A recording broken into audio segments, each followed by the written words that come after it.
और वो ये संकेत देती है कि खतरा इससे नहीं है। उसको बनाया किसने है? उस ट्रांसफार्मर को बनाया किसने है? इंसान ने।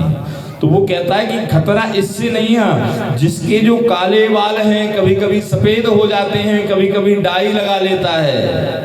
इसकी खोपड़ी बहुत तेज है, इससे भी ज्यादा करंट, इससे भी ज्यादा पावर उसके अंदर है, क्योंकि बनाया जैसे।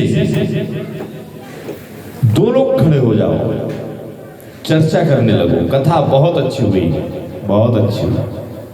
हम तो जबरदस्ती आ जाते, वो लोग पकड़ के खींचते थे, कथा बिल्कुल समझ में नहीं आई। पंडित जी तो केवल समिति के लिए कथा कर रहे थे, पैसे आप देखो इंसान। किसी संत की, किसी धर्म की, किसी भी तरह की अगर एक बार हो जाए, फिर देखो ये खोपड़ी कितनी तेज चलती है। पॉजिटिव निगेटिव होने में देर नहीं लगता। ऐसे ही नारद जी निगेटिव नहीं है, नारद जी के अंतःकरण में कोई विचार नहीं आया, कोई भाव परिवर्तित नहीं हुआ, लेकिन नारद जी के मन में विचार आया कि लोगों की प्रवृत्ति को देखूं। जैसे ही कहा, एक 16,108 पटरानियों के साथ परमात्मा कैसे रहते होंगे, भगवान ने योग माया से राजा जनक का दृश्य दिखाया, और भगवान ने अपनी योग माया से नारद से कहा, आओ एक बार आओ, समस्त महलों में घूम कर देख लो। और परमात्मा ने देखा, नारद ने देखा कि जैसे ही नारद जिस महल की तरफ जा रहे हैं, वहां पर एक रानी एक कृष्ण, एक रानी एक कृष्ण, एक रानी एक कृष्ण, दूसरा ब्राह्मणों का सम्मान कर रहे हैं। उन्होंने नमन किया। वहां पर नारद का भी भान समाप्त हो गया।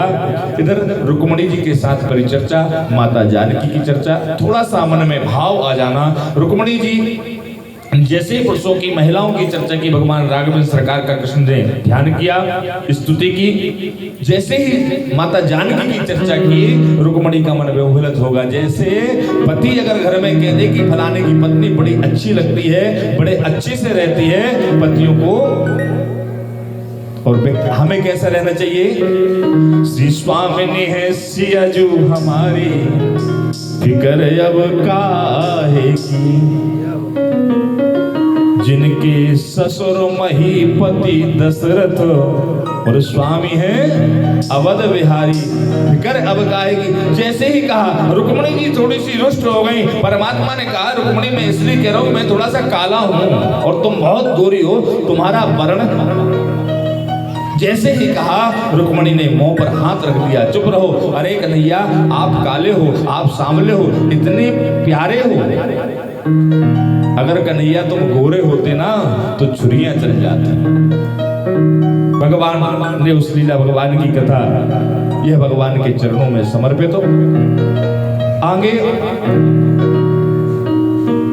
पौंड्रक एक काशी राज के राजा हैं, वो भी बड़े प्रतापी हैं, भगवान के शाश्वत भक्त, लेकिन मन में भ्रम आ गया। अरे कृष्ण को सब, कन्हैया को परमात्मा मानते, नारायण मानते हैं क्या? बोले 4 भुजाएं। विश्वकर्मा को बुलाया, 2 भुजाएं बनवा ली है क्या? सुदर्शन पीतल का तांबे का